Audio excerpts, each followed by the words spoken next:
다 함께 찬송가 370장 찬송하겠습니다. 찬송가 370장입니다.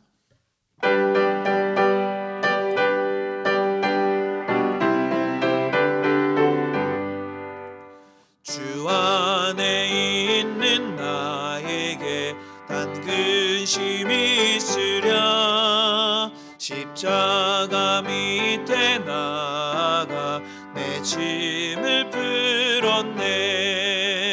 주님을 찬송하면서 할렐루야 할렐루야.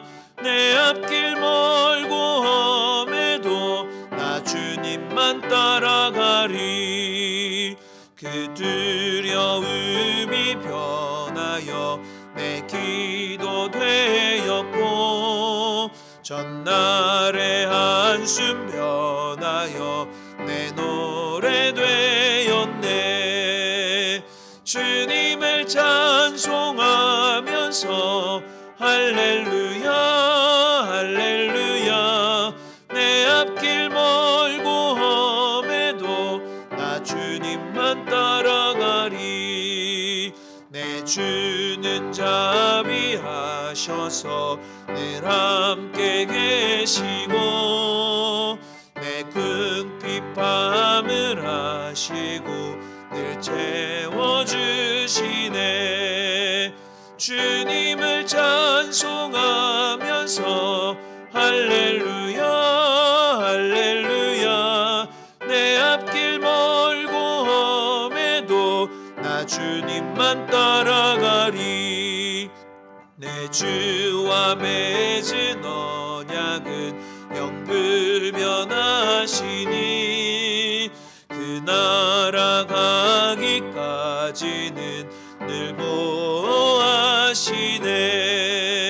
주님을 찬송하면서 할렐루야 할렐루야. 내 앞길 멀고 험해도 나 주님만 따라가리. 찬송가 545장 힘차게 박수하시며 찬송하겠습니다. 찬송가 545장입니다.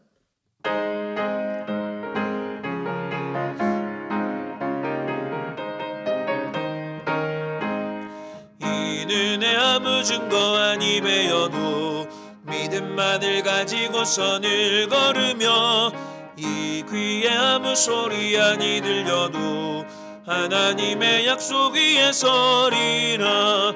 걸어가세 믿음 위에 서서 나가세 나가세 의심 버리고 걸어가세 믿음 위에 서서 눈과 귀에 아무 증거 없어도 이 눈이 보기에는 어떠하든지 이미 얻은 증거대로 늘 믿으며 이 맘에 의심 없이 살아갈 때에 우리 소원 주 안에서 이루리. 걸어가세 믿음 위에 서서 나가세 나가세 의심 버리고 걸어가세 믿음 위에 서서 눈과 귀에 아무 증거 없어도 주님의 거룩함을 두고 맹세한 주 하나님 아버지는 참 미쁘다. 그 귀한 모든 약속 믿는 자에게 능치 못할 무슨 일이 있을까. 걸어가세 믿음 위에 서서 나가세 나가세 의심 버리고 걸어가세 믿음 위에 서서 눈과 귀에 아무 증거 없어도. 오늘의 성경 말씀은 신약 요한복음 20장 24절에서 29절의 말씀입니다. 신약 요한복음 20장 24절에서 29절의 말씀을 저와 여러분들이 한 절씩 교독하여 읽도록 하겠습니다. 12 제자 중에 하나로서 디두모라 불리는 도마는 예수께서 오셨을 때에 함께 있지 아니한지라.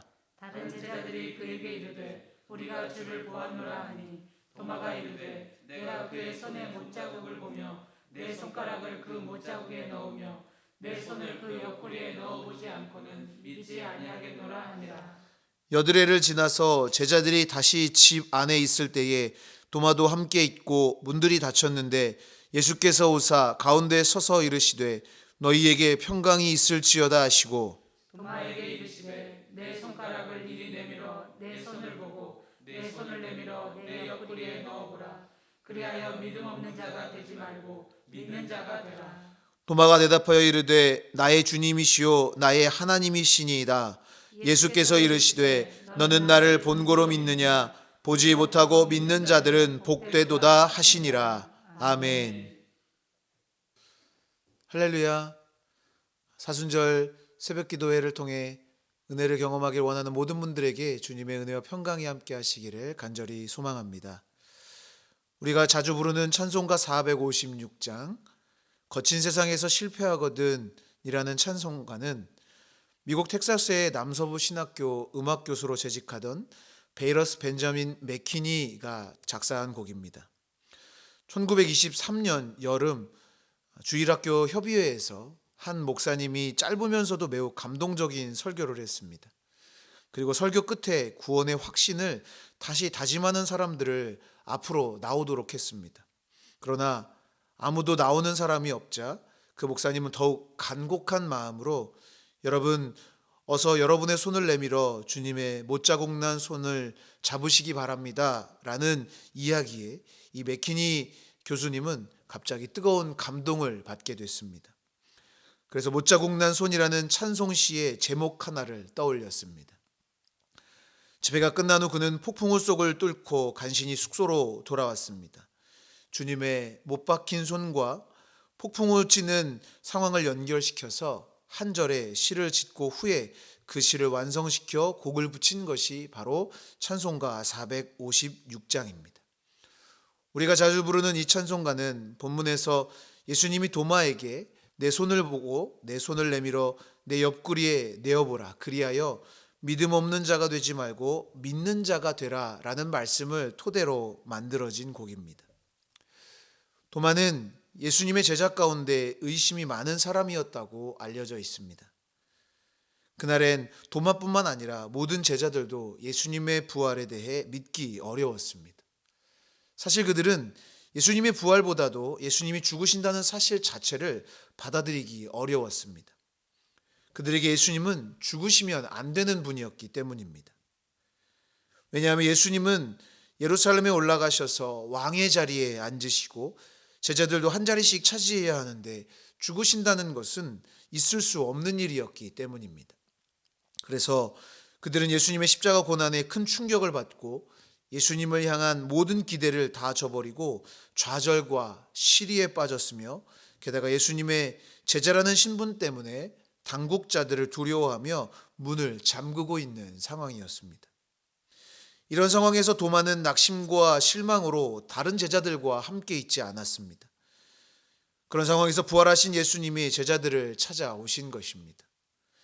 부활하신 예수님을 눈으로 직접 보지 못한 도마는 많은 증인들이 있었음에도 예수님의 부활을 믿지 못하겠다고 의심하는 모습을 오늘 보이고 있습니다. 하지만 예수님은 낙심과 의심 가운데 있던 도마를 믿음의 사람으로 세우셨습니다. 어떻게 도마가 믿음의 사람으로 세워져 사명을 감당할 수 있었을까요? 오늘 말씀을 중심으로 몇 가지로 살펴보며 은혜를 나누고 기도의 제목을 삼고자 합니다. 첫 번째로 포기하지 않으시고 기회를 주셨기 때문입니다. 요한복음 11장에는 죽은 나사로를 살리시기 위해 베다니로 가시려는 예수님을 제자들이 막는 모습이 나옵니다. 왜냐하면 유대인들이 예수님을 죽이려고 했기 때문입니다. 그런데 예수님을 막는 다른 제자들과는 다르게 도마는 우리도 주와 함께 죽으러 가자라고 말할 정도로 열정이 가득했던 사람입니다. 그리고 열정과 더해 이성적인 사람이기도 했습니다. 도마가 있던 손과 옆구리에 손가락을 넣어보기 전에는 믿지 못하겠다라는 의심은 합리적이고 이성적인 의심일 수도 있습니다. 그러나 예수님과 함께 3년의 시간을 보낸 사람이라면, 그리고 죽은 나사로를 살리신 예수님의 능력을 본 사람이라면 합리적이고 이성적인 의심이 아닌 예수님의 부활을 믿는 믿음이 있어야 했던 것입니다. 도마는 열정적이고 이성적인 사람이긴 했지만 예수님을 믿는 믿음이 부족했던 사람이기도 했습니다. 자칫 도마의 모습은 공동체의 믿음을 흔들리게 할 수도 있는 것이었습니다. 그러나 예수님은 그런 도마에게 다시 기회를 주셨습니다. 오늘 본문 26절에 여드레를 지나서 제자들이 다시 집 안에 있을 때 도마도 함께 있고 문들이 닫혔는데 예수께서 오사 가운데 서서 이르시되 너희에게 평강이 있을지어다 라고 기록되어 있는 것을 볼 수 있습니다. 이 말씀은 도마만을 위해 다시 찾아가신 것을 의미하는 것은 아닙니다. 하지만 오늘 본문은 도마에게 초점이 맞춰진 말씀이다 보니 제자들이 다시 모인 자리에 찾아가신 것은 도마를 위함이기도 했다는 것입니다. 예수님은 도마를 포기하지 않으시고 다시 찾아가셔서 그에게 믿음의 기회를 허락해 주셨습니다. 그리고 다시 얻은 기회를 통해 도마는 예수님을 향해 나의 주님, 나의 하나님이라고 고백했을 뿐 아니라 주님을 위해 자신의 삶을 드리는 사람이 될 수 있었던 것입니다. 주님은 우리가 부족하고 연약할 때에도 포기하지 않으시고 기회를 주실 뿐만 아니라 우리를 사랑으로 인도하십니다. 주님이 주신 기회를 아름답게 사용하여 복된 삶을 사는 우리 모두가 될 수 있기를 주님의 이름으로 축원합니다. 두 번째로 상한 마음을 치유해 주십니다. 도마가 왜 많은 증인이 있었음에도 예수님의 부활을 인정하지 못했을까요? 그것은 아마도 예수님의 죽음으로 인해 마음이 무너져 내렸기 때문일 것입니다. 예수님의 죽음으로 인해 마음이 무너져 내린 것은 도마만의 일은 아니었을 것입니다. 예수님을 따랐던 제자들은 모두 예수님이 왕이 되실 것을 의심하지 않았습니다. 그렇게 되면 자신들도 그에 상응하는 보상을 받을 것에 대해서도 기대하는 바가 있었습니다. 그러나 그들의 기대와 소망은 예수님의 죽음으로 산산이 부서지고 말았습니다. 도마는 예수님의 부활이 사실이길 바랐을 것입니다. 그러나 무너져 내린 마음 때문에 그토록 원하고 바랐던 예수님의 부활조차 의심하고 부정할 수밖에 없었습니다. 아마 다른 제자들도 직접 예수님을 보지 않았다면 도마와 같이 반응했을 것입니다. 상한 마음은 또 다른 상처를 만들어냅니다. 자신의 부활을 믿지 않는 도마로 인해 예수님이 속상하셨을 것이고, 그리고 직접 눈으로 본 예수님의 부활을 인정하지 않으므로 다른 제자들을 혼란스럽게 하기도 했습니다. 하지만 본문 27절 말씀을 보면 주님은 의심하는 도마에게 그를 탓하기보다 그의 철없는 요청대로 내 손을 보고 내 옆구리에 손을 넣어보라 라고 말씀하셨습니다. 그러자 도마는 자신의 상한 마음을 이해해 주신 주님의 크신 사랑 앞에 마침내 나의 주님, 나의 하나님이라고 부활하신 예수님께 믿음의 고백을 하게 된 것입니다. 예수님은 상한 마음을 치유하셔서 실패와 낙심의 자리를 벗어나게 하십니다. 그리고 다시 일어서 믿음의 삶을 살게 하시는 것입니다. 우리의 상한 마음, 그로 인해 부끄러운 모습까지 보듬으시고 치유하시는 주님의 사랑을 경험하는 우리 모두가 될 수 있기를 주님의 이름으로 간절히 축원합니다.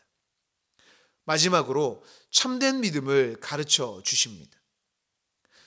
도마는 예수님께서 부활하셨다는 소식을 듣고 처음에 의심했습니다. 손으로 직접 만져보기 전에는 믿지 않았습니다. 도마의 이런 태도는 바로 오늘 현대인들의 모습이기도 합니다. 우리도 도마처럼 의심이 많은 사람들입니다. 현대인들은 보고도 믿지 않으려고 합니다. 그런데 히브리서 11장에서 히브리서 기자는 믿음은 바라는 것들의 실상이요 보이지 않는 것들의 증거라고 고백합니다. 그리고 오늘 본문에서도 예수님은 보지 못하고 믿는 믿음이 복되다라고 말씀하셨습니다. 믿음의 조상인 아브라함은 하나님의 부르심에 순종했습니다. 하나님의 부르심에 순종했을 때 아브라함은 자신이 가야 할 곳에 대한 그 어떤 정보도 없었을 뿐 아니라 아직 하나님이 어디로 가라고 말씀해 주신 것도 아니었습니다. 하지만 아브라함은 믿음으로 순종하여 안정적인 삶의 자리를 벗어나 갈 바를 알지 못하고 미지의 땅으로 그 발걸음을 옮긴 것입니다. 아브라함의 삶은 갈 바를 알지 못했지만 하나님을 믿고 신뢰함으로 순종하는 삶이었습니다. 그리고 하나님은 그런 아브라함을 복의 근원이 되게 하셨습니다. 아브라함의 믿음이 바로 예수님께서 도마에게 원하셨던 참된 믿음의 모습인 것입니다. 하나님은 우리가 보지 못하고도 믿는 참된 믿음, 아브라함과 같이 갈 바를 알지 못하지만 순종하는 믿음을 원하십니다. 사순절을 보내며 도마의 믿음을 세우셨던 예수님께서 우리의 믿음 또한 굳건히 세워주시는 놀라운 은혜와 사랑을 경험하는 우리 모두가 될 수 있기를 주님의 이름으로 축원합니다. 기도하겠습니다. 사랑과 은혜가 충만하신 하나님, 우리의 믿음이 흔들릴 때에도 포기하지 않으시고 사랑으로 치유하시니 감사합니다. 눈에 보이는 것을 따라 살아가지 않게 하시고 날마다 주님을 향한 믿음으로 승리하는 삶을 살게 하여 주시옵소서. 이 시간 주님께 귀한 예물을 구별하여 드린 손길 축복하시고 풍성히 채우시는 은혜를 경험케 하여 주시옵소서. 감사드리며 예수 그리스도의 이름으로 기도하옵나이다. 아멘. 하늘에 계신 우리 아버지여, 이름이 거룩히 여김을 받으시오며 나라가 임하시오며 뜻이 하늘에서 이루어진 것 같이 땅에서도 이루어지이다. 오늘 우리에게 일용할 양식을 주시옵고 우리가 우리에게 죄 지은 자를 사하여 준 것 같이 우리 죄를 사하여 주시옵고 우리를 시험에 들게 하지 마시옵고 다만 악에서 구하시옵소서. 나라와 권세와 영광이 아버지께 영원히 있사옵나이다. 아멘. 이 시간 공동의 기도 제목으로 함께 같이 기도하도록 하겠습니다. 먼저 오늘 우리에게 주신 말씀을 기억하며 각자 깨닫게 하신 은혜를 따라서 함께 같이 기도하겠습니다. 나라와 민족을 위해서 기도하실 때 이 나라의 질병의 확산이 멈춰지고 하루속히 안정과 평화를 누릴 수 있도록 대통령과 위정자들을 위해서 기도해 주시기 바랍니다. 교회를 위해서 기도하실 때 사랑으로 세상을 치유하는 교회 되기를 위해서, 또한 담임 목사님의 신원의 강건하심을 위해서 기도해 주시고, 사순절 경건훈련을 통해 더욱 예수 그리스도를 닮아가는 우리 모두가 될 수 있기를 위해서 기도하겠습니다. 가정과 자녀들을 위해 기도해 주시고, 이 시간 중보하며 기도하실 때 병환 중에 있는 환우들과 어려움 가운데 있는 성도들과 이웃을 위해 중보하며 기도하겠습니다. 다 함께 기도하시겠습니다.